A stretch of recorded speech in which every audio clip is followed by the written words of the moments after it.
Let us open our Bible on Psalms 119, verse 120. The Lord. My flesh trembleth for fear of thee, and I am afraid of thy judgments. All right. So pag ang ating laman ay nakakaramdam ng trembling, yung pagpanginig, ibig sabihin yan, kailan ba nangyayari ito? If there is a danger. Pag merong danger na ating nakikita, sometimes we feel the so-called, you're being scared. Tapos yung laman mo nanginginig. So hindi basta-bastang takot ito. This is not just an ordinary fear. It is a danger na matatawag natin na nakakakilabot. And I am afraid of thy judgments. So, ang kinakatakutan pala ni David na sumulat nito, yung mga kahatulan ng Diyos. Pag sinabing mga kahatulan ng Diyos, yung kanyang hakbang na ginawa sa paghahatol na nagresulta ng kilabot na pangyayari. Okay, example na lamang, kung tayo ang bigyan ng opinion, yung mga angels na nagrebelde doon sa langit, anong consequence? Di ba nakakakilabot? In the first place, they were removed from their place and they have no more opportunity to be restored. They have no more place in heaven forever and ever. Grabe yung consequence. The privilege that has been taken from them is eternal. And beside that, the situation that will take place is super matatawag nating opposite of what they have enjoyed in heaven while they are still or were still obedient. So yung kahatulan ng Diyos sa kanila, they were removed from the privilege to be in the kingdom of God forever and ever. Kinuha sila doon, nilaglag sila dito sa lupa at naka-reserve na sila sa eternal fire in hell. Kilabot. This is not a just destruction for a moment. This is not just a suffering for a very quick suffering, but this is the most terrible na dinidescribe what kind of destruction. So ito yung naisip niya. My flesh trembleth for fear of thee, and I am afraid of thy judgments. Una, in the first place, baka mangyari sa kanya. Baka mangyari sa mga anak niya. Baka mangyari sa kanyang mga kaibigan, mga kilala. Yun. So, unahin talaga natin sa sarili natin. Baka tayo ang mag-suffer. Baka mag-suffer yung ating pamilya. Baka mag-suffer yung sino pang mga tao sa sanglibutang ito. Kaya, sabi niya dito, my flesh trembleth for fear of thee, and I am afraid of thy judgments. Sino palang matatamaan nito na horrible judgment of God? Of course, hindi yung mga obedient. Kasi yung mga obedient angels of God, the two-third angels of God, kung basahin natin yung Revelation, rejoice ye in the heavens. So, they are in the blessed status. Nandyan sa kanila yung blessed status. They are bound to enjoy, to rejoice in heaven, to continue the privilege. So, kanino pala mapunta ang horrible, terrible na pangyayari na kahit yung laman natin nanginginig sa takot because of His judgments? Basahin natin ang Psalms 119, verse 53. Praise the Lord. Horror hath taken hold upon me because of the wicked that forsake thy law. Yes, horror. Horror hath taken hold upon me because of the wicked that forsake thy law. Pag sinabing horror, nakakatakot, nakakakilabot, matatawag nating it's a horrible scenery na ating ma-imagine. Kanino? Because of the wicked that forsake thy law. And this was happened already among the fallen angels. And these were already done in the days of Noah, in the days of Sodom and Gomorrah, in the days of Moses. At hanggang ngayon, sa kasalukuyan ngayon, napakarami ng napapahamak. Matindi. Kaya, nakakakilabot talaga.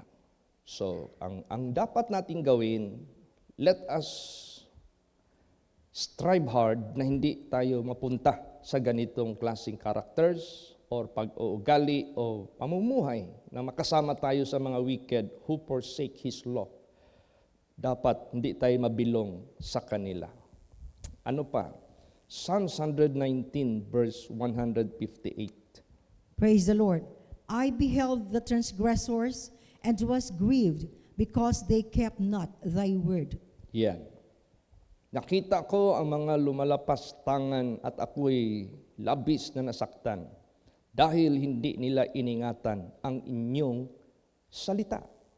Bakit niya nadama ang ganitong klaseng feeling sa mga transgressors na hindi nag-keep sa kanyang word, and he was grieved because he knows already what will be God's judgment. No? Alam na niya kung anong judgment ng Diyos. Meron ngang kasabihan, He is the same yesterday, today, and forever. And God is a consuming fire. Kaya God is a terrible in all His holy places. Hindi basta-basta. Isa dyan na God is terrible in His holy places. Yung nangyari kay Nadab and Abihu, the sons of Aaron, the high priest. Bakit? Anong ginawa nila? Basahin natin. Leviticus 10:1 hanggang 3. Praise the Lord. And Nadab and Abihu, the sons of Aaron, took either of them his censer, and put fire therein, and put incense thereon, and offered strange fire before the Lord, which he commanded them not. And there went out fire from the Lord, and devoured them, and they died before the Lord. Then Moses said unto Aaron, This is it, that the Lord spake, saying, I will be sanctified in them that come nigh me, and before all the people I will be glorified. And Aaron held his peace. Yeah. Imagine. Instant that ang nangyari sa mga anak ni Aaron. What was the so-called transgression? They offered strange fire. Alam mo, pag mag-offer ka ng strange fire, which God did not command you to do so, parang ginawa mo, para bagang ginasabong mo yung strange fire na yan. Pag sinabing strange fire, that is not belong to God, that is belong to other side. It could be out of filthiness, it could be out of unholiness, it could be out of spirit of sorcery, as sorcerers, yung mga ibang mga wizards, yung mga strange spirits. Tapos dalhin mo yan dito, sa loob mismo. O kaya tayo, careful tayo, na hindi natin madala yung mga strange things na hindi inutos ng Diyos, na dalhin natin dito sa sanctuary. Maghahatid yan sa atin ng destruction. So kaya we must be very careful.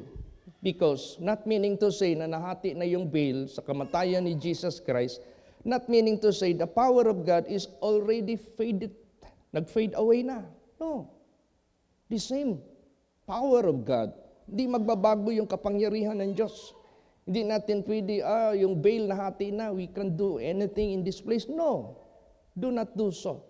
Naalaala ko yung taga-Malaysia, si Sister Baby Deliosario. Habang nag-preach ako dito, sabi ko, bawal kayo maghawak dito sa pulpito, nor mag-step on dito sa platform na ito na tinutungtungan. This is restricted area. unless you are designated to do such cleaning and maintenance. Sabi man niya na, maniwala ka dyan, kahoy lang yan. Maniwala ka yan, pareho lang yan sa mga simbahan dyan sa iba. Nung wala na kami, anong ginawa niya? Gi-challenge niya yung sinabi ko. Hinimas-himas niya ito. Hinimas niya to challenge my instruction. Ang nangyari ngayon sa kanyang balat, nag-wrinkled yan, nagpunot ba? Parang 80 years old. Siguro marami siyang dalang long sleeve na dress. Tinabunan niya. Hanggang na-receive niya ang instruction ni Jesus na sabihin mo sa alagad ko, anong ginawa mo? At anong nangyari sa iyo? That is without my knowledge. But since God is not blind, and since God is the same yesterday, today, and forever, you cannot play a fool in the eyes of God. Praise the Lord. Hindi ka pwede makabiro-biro. Kaya nung nagpunta na siya dito, nag-forward na siya, pinakita niya sa akin yung nagkulubot na dito lang. Parang yung panahon ni Moses, yung pagano niya sa kanyang kamay, sabi ng Diyos, ipasok mo yung kamay mo sa coat mo, ilabas mo. Di ba naging leprosy? Ibalik mo. Ilabas mo uli. Nawala. Pag-confess niya ngayon at nag-humble siya, hingi siya ng patawaran sa buhay na Diyos. Pag-pray ko sa kanya, I beg God for God's forgiveness and mercy. Ibalik ang kanyang skin. Instantly, bumalik. Nagtaka siya. So, meaning to say, this place is a holy place and God is terrible in His holy places. Doon sa Pangawan, manok yun. Hinabol ng aso. Nag-take refuge ngayon yung manok. Pumasok sa simbahan. Napatouch yung manok dito sa platform na tinuntungan ng pastora doon, Pastora Biron. Nangisay-ngisay. Patay. Hindi mo man pwede sabihin na nakagat siguro yun, tapos pumunta kagad sa utak yung yung rabies, tapos na-timingan lang, coincidence, dito siya nagland. Hindi po, he was not beaten. Hinabol lang siya. Because this place is restricted area to keep holy. Praise the Lord. Kahit ako, pag hindi ako mag-careful sa buhay ko, magdungis ako, pwede akong matumba dito anytime. Yan yung nangyari sa mga priests noon. Yung mga priests, tinatalian. Pag meron silang mga secret fault na unconfessed at hindi sila nag-sanctify sa buhay nila, they will be slain to their death. At walang sino mang makapasok diyan sa Holy of Holies, kaya hilahin na lang sila palabas yung patay na katawan nila. And that exactly what happened to Nadab and Abihu. Ayan nangyari sa kanila. They will smitten right away to their death. So merong binibigay ng Diyos sa atin na aral nito. Yung mga doctrines natin, practices natin sa holiness, hindi natin pwede yan haluan ng strains na hindi commanded by God. Example sa music. Minsan may marinig kang mga kanta na gospel kuno. Pero the way they sing it, Jesus Christ, hallelujah. Akala mo yung mga addict na mga rakista gawit, tapos i-transform nila. Tapos ang daming mga people, mga Christians na din. That is strange. Already in the eyes of God. Kinuha mo yung strange na sound, strange na behavior, pinalitan mo lang ng gospel song kunwari, lagyan mo lang ng halo-haluan mo lang ng name ni Jesus at saka hallelujah o heaven o ano pa para magmumukhang ano.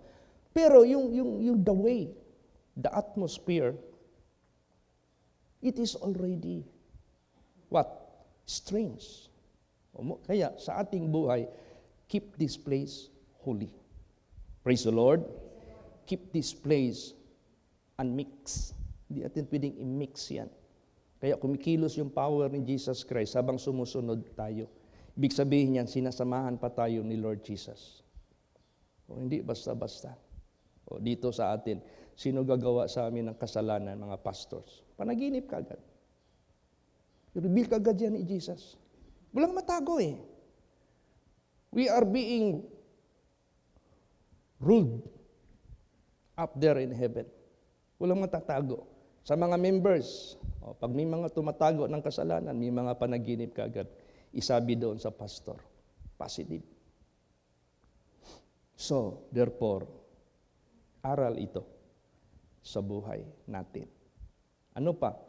Yung nangyari kay Uzzah. Si Uzzah, basahin natin. 2 Samuel 6:6. Praise the Lord.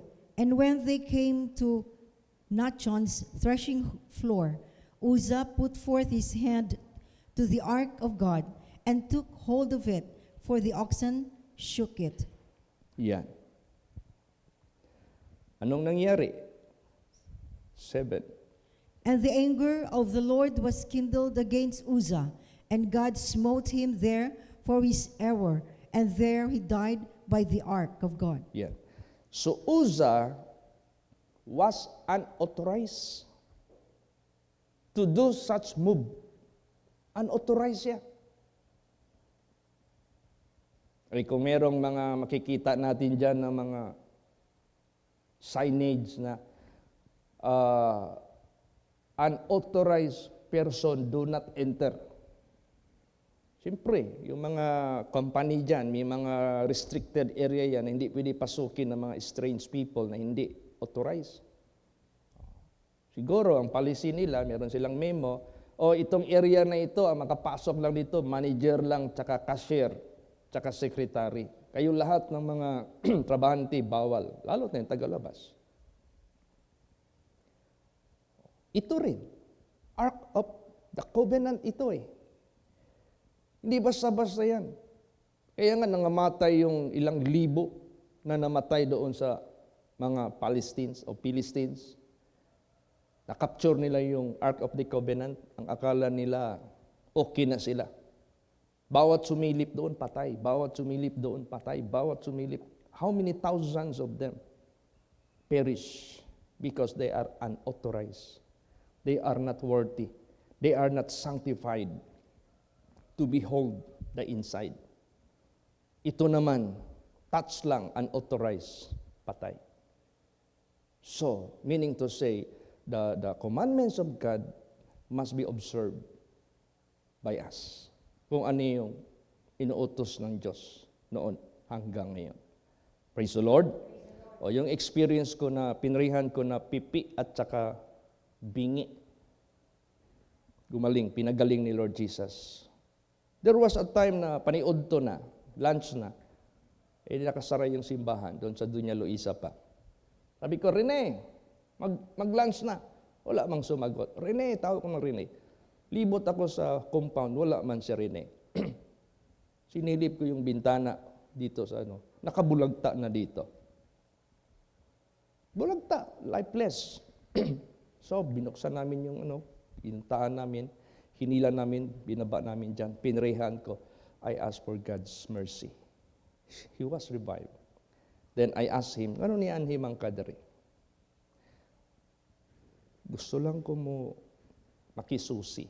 Since he was unauthorized person, na-slain siya. So, meaning to say, yan, indication lang yan ng Diyos na sanctification and observance of His commandments must be carefully maintained by us.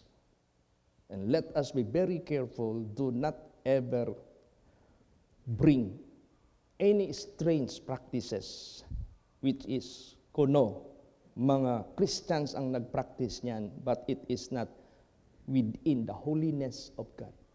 Huwag mong dalhin dito. Kasi mamamatay ang kaluluwa ng mga tao. Mawala na yung sacredness and holiness. So, yun. Peris Uza. Anong ngayon naramdaman ngayon ni David? Basa. After nangyari yun. 2 Samuel 6, 8, and 9. After Uzzah was smitten by the Lord. Praise the Lord. And David was displeased because the Lord had made a breach upon Uzzah, and he called the name of the place Perez Uzzah to this day. And David was afraid of the Lord that day and said, "How shall the ark of the Lord come to me?" Yan. Takot na si David. Sabi niya, paano na lang ito? The Ark of the Covenant is so, we could say, dangerous. How can this Ark of the Covenant come unto me? Siguro, kulang ng sanctification si David. So, parang ano siya, tawag niyan, aloof siya sa Ark of the Covenant. Alam niyo anong ginawa? It was brought to the Levite, Obed-Edom. Pagpasok doon sa kanyang property, inobserbahan nila kung may mangyari doon sa pamamahay ni Obed-Edom. Uy, i-bless man siya ng Panginoon Diyos. He was blessed by God. Ay, depende pala ito. Praise the Lord. Parang tasting water ba? Oo. Depende pala sa tao. Kaya ganun din ang Holy Spirit. Depende yan. Pag worthy ka, blessing for you and salvation. Pag unworthy ka, you will be slain to your destruction. Kaya, ano ngayon ang sabi ni David? Okay, from now on, now I know. Only the Levites must hold and carry the Ark of the Covenant. And not only just Levites, but they must be sanctified. So, naging careful na siya. Praise the Lord. Basahin natin. 1 Chronicles 15 verse 2. Praise the Lord. Then David said, "None ought to carry the ark of God but the Levites. For them hath the Lord chosen to carry the ark of God and to minister unto him forever." Yan. Sabi na ni David, walang magkarga ng Ark of God, but the Levites, the designated tribe to perform the holy things. For them hath the Lord chosen. Ang Panginoon ang nag-ano sa kanila, designate sa kanila. So, God is the God of order. Naalala niyo yung hari na nagmataas sa sarili niya? Tapos ginampanan niya yung mga priestly ministry, nag-offer siya ng incense, di ba? Pinalo ito ng Diyos. Naging leprosy siya hanggang ikamatay, hindi man lang nag-humble. Wala. Tanggal siya sa kanyang pagkahari. Kaya, God is the God of order. Tapos sinabi dito, "For them hath the Lord chosen to carry the ark of God." It was not David, it was not Samuel, neither any of his prophets who choose who will carry the Ark of the Covenant. But it was God. And to minister unto him forever. But kahit designated ka, pero you must sanctify yourself. Basa. 1 Chronicles 15, 12 hanggang 13. Praise the Lord. And said unto them, "Ye are the chief of the fathers of the Levites. Sanctify yourselves, both ye and your brethren, that ye may bring up the ark of the Lord God of Israel unto the place that I have prepared for it. For because ye did it not at the first, the Lord our God made a breach upon us, for that we sought him not after the due order." Yan. May karanasan na Meron ng previous na nangyari. Una kay Nadab and Abihu. Ikalawa kay Uzzah. Meron ng karanasan. Kaya ingat na, sabi dito. And said unto them, "Ye are the chief of the fathers of the Levites."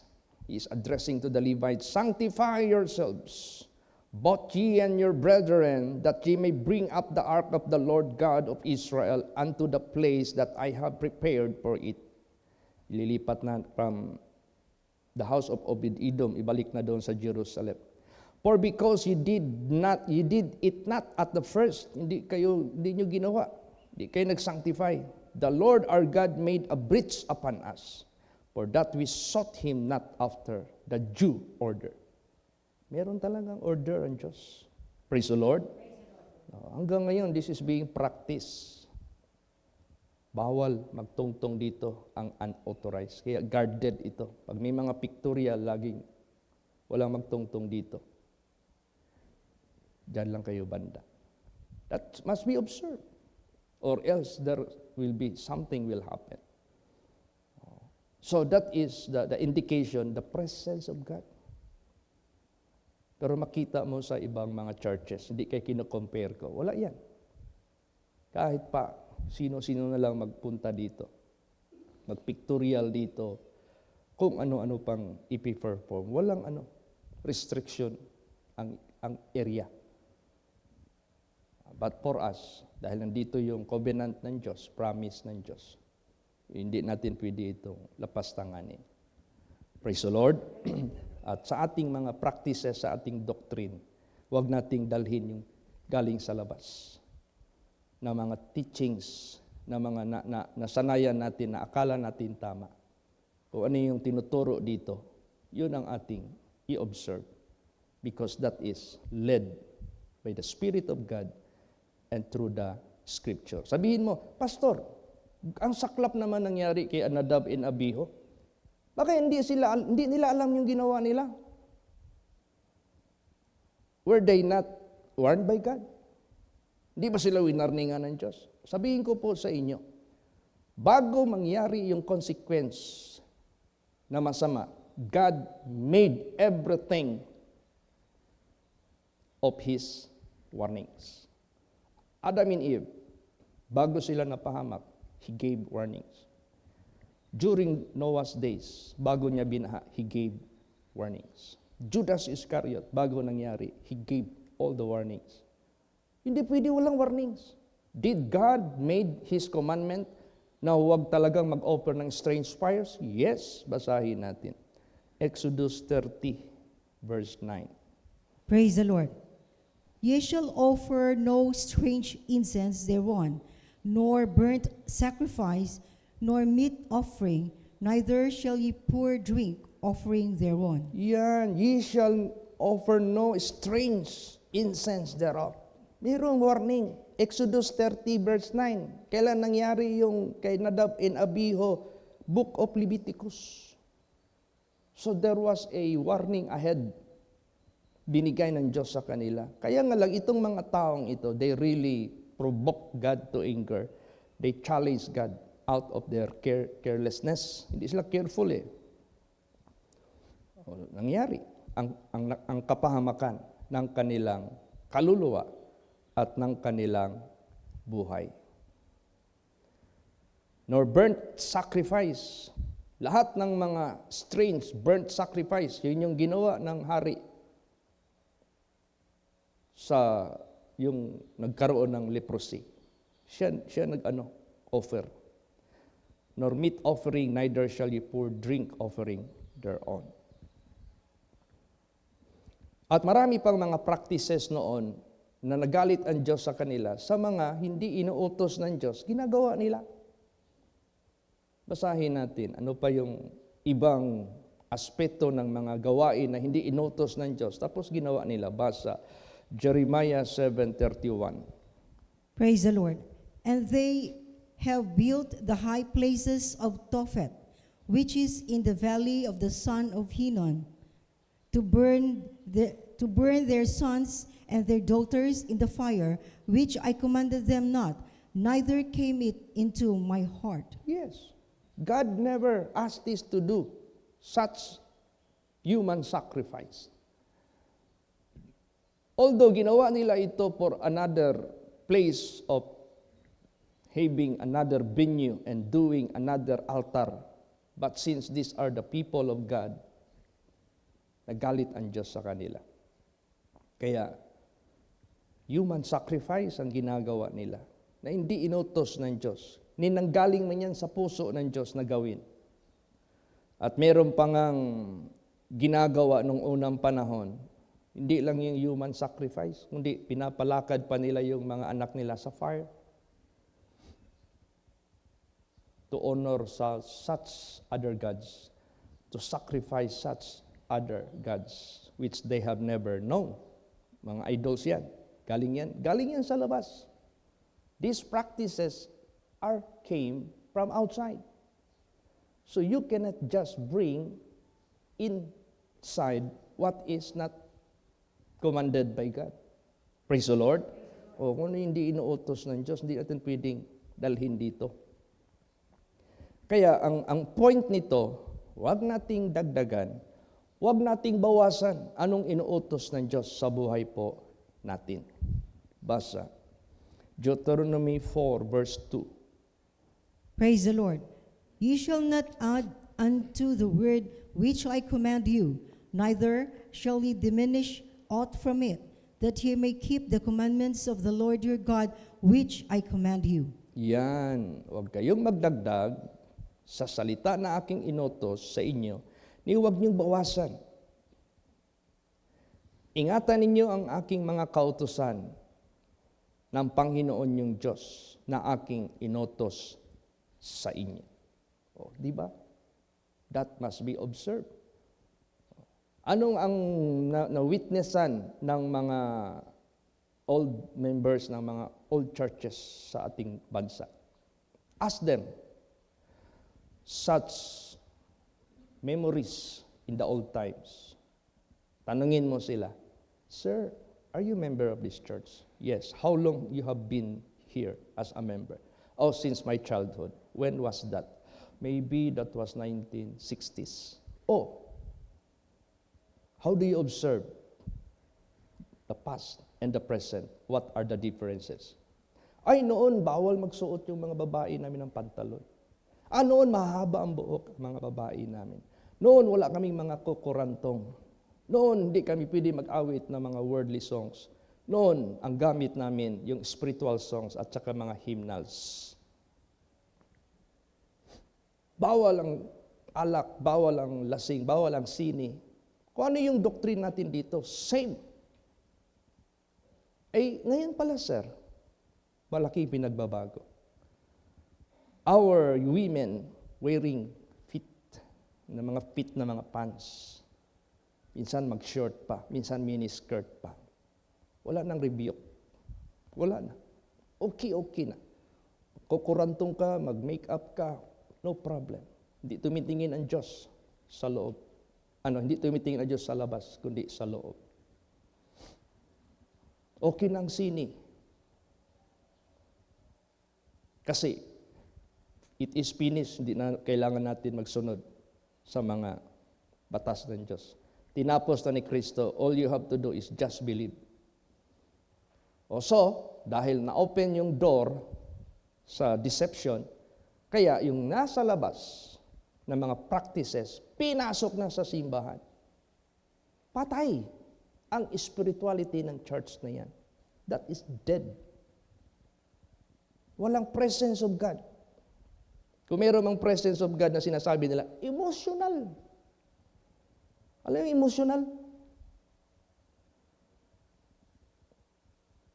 Yung bang out of emotion sa flesh. Pwedeng mag-iyak, pwedeng manginig-nginig. Daming pwede mong gawin na emotional. Hindi yan ang kinakailangan ng Diyos sa atin. Ang kailangan ng Diyos sa atin is holiness and the sanctification. What is holiness? Away from the way of the world. There must be no strange practices must be brought. Walang dapat strange na mga practices sa labas na dalhin natin dito sa loob tapos i-mix natin. Hindi pwede yan. Patay tayo niyan. Iwanan talaga tayo ng Diyos. God will depart from us. Praise the Lord. So isa yan na dapat nating alalahanin sa buhay po natin. Yan ang pinaka-importante. Last verse, Deuteronomy 12:32. Praise the Lord. What things soever I command you, observe to do it. Thou shalt not add thereto, nor diminish from it. Yeah. Praise the Lord. Marami na akong pastors na met, and I asked them their observance of their ministry. Sabi nila, Pastor, bakit napansin ko sa inyo, walang mga drums, walang mga electric guitar na naka-standby dyan, yung set ng kumbo. Ganyan din kami noon, sabi ng pastor. Pero ang problema, minus ang membro.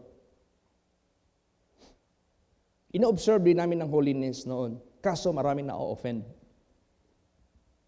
Stricto din kami noon, kaso hindi na bumabalik yung mga bisita. Now, ano ba objective natin? Paramihan ng membro? Anong sabi ni Paul? If I am a man's pleaser, I can never be the servant of God. Hindi mo pwede i-please yung tao para rarami lang yung membro mo. So you are no longer aftering the salvation of the souls, but you're aftering maybe their pockets. Kaya sa buhay natin, 2 or 3 that are gathering in His name, I am in the midst of them. God does not respect any number of gatherings. Ang importante, we observe the way of God. Praise the Lord. I-observe natin. Di tayo dapat matakot sa karamihan. When in fact, si Lord Jesus, pinakain niya ang thousands and thousands and thousands. And all forsook Jesus. Jesus was not afraid. Only 12 left. Nabawasan pa ng isa. So, meaning to say, it is not quantity or counts. Kaya sabi ng pastor sa akin, kaya pastor, nagreklamo yung mga old members namin na ibalik namin yung solemn. Binalik namin, kaso nawala ang mga young people. Tagsitalunan doon sa may mga magagandang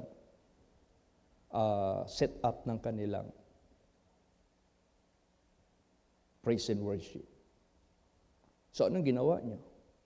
In order to regain them, binalik namin. But the old members are sad. Rumami ang mga young people namin. What kind of legacy na iiwan natin sa mga young people? I-alter natin yung ways ng old paths ng Diyos. Hindi mo pwede yan. There is danger there. Mayroong delikado dyan. Kaya, whether we like it or not, we have to observe the observance which God commanded to us. Praise the Lord. Kasi iyan ang acceptable sa presensya ng Diyos. At pagsamahan ka ng ating Panginoong Diyos, nobody dare will touch you. Even Satan. Hindi sila mangahas, tandugon ka. Pero kung di na ito ni-obserbahan, dula-dula lang tani-taning. Satan will make mockery, dula-dula lang. Wala. Kaya sa buhay natin, kaya sabi ni David, my flesh trembleth for fear of thee, and I am afraid of thy judgments. Praise the Lord. Ganon. So, salamat tayo kay Jesus Christ. Kasi baka maya-maya, yung ways of the world ng mga Christians, baka magkamang sa imong nauna ba? Tapos mag-question ka, nga naman ka ning holy place, nga obsolete naman ka itang, nabiyaan na taan, mura ba yan yung negosyo? Ug dili ni mo i-innovate na yung negosyo, imong itapat po ng trending din ha. No, hindi pwede. Sa atin, nag-i-improve tayo. Kung gaano kataas yung mga tukso, tataas din yung spirituality natin to overcome it. Hindi kayo tumataas yung ways of the world. Sila yung nag-influensya sa atin at sila na yung sinusunod natin na pamamaraan na hindi mo naman makikita dito sa Holy Scripture. Kaya, therefore, Pasabi, si David Mangani, ni uli sa gikan gira, nagsayaw-sayaw malaki, nagtugtog. Dito may gihimo sa streets. Tanaw sa atmosphere diya sa simbahan, sa sanctuary. Let all the earth keep silence before Him. Meron man tayong singing. Ang pinaka-importante yung pag-extract mo sa spiritual meaning. Hindi kay ang maramdaman natin yung lahat ng mga kalansing ng mga, tapos ang makita mo na mga performers na wala na yung holiness. So, yan. Binibigyan tayo ng Diyos ng patuloy, ng observance.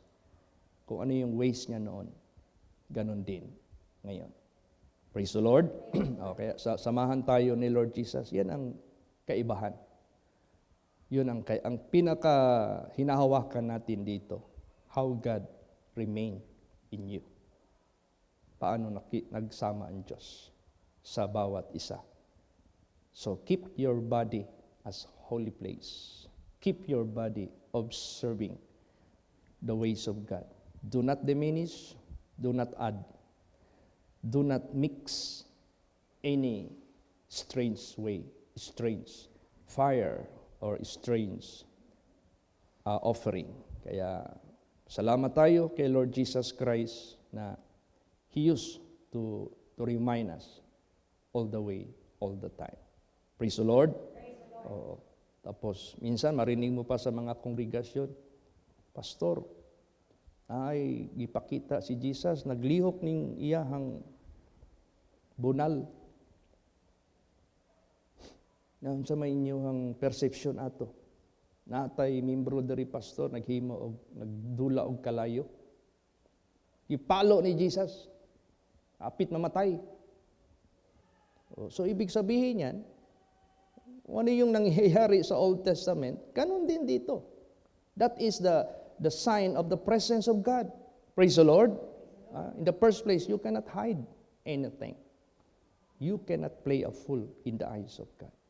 Kaya, let us be very careful, and let us be prayerful and watchful, and let us bring this holiness of God.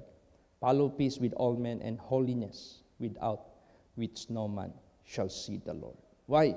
Why you cannot see the Lord? You will be apart from God. Di mo siya makikita, malayo ka na sa Kanya. Mayroong barriers. So holiness, that connects you to God. Praise the Lord. So the observance of holiness in the Old Testament, in the New Testament, until now, the same. He is, tatlo yan Old, New, Present, and onward. Jesus Christ is the same yesterday, today, and forever. Pero kung sabihin mo yung maraming pastor, wala na yung Old Testament. Hindi mo pwede yun. Hindi mo pwedeng i-disregard yun. Ang dami nating matutunan dyan sa pag-observe natin sa mga inuutos ng Diyos. Kaya, to God be the glory, to God be the glory, purihin natin ang ating Panginoon Diyos.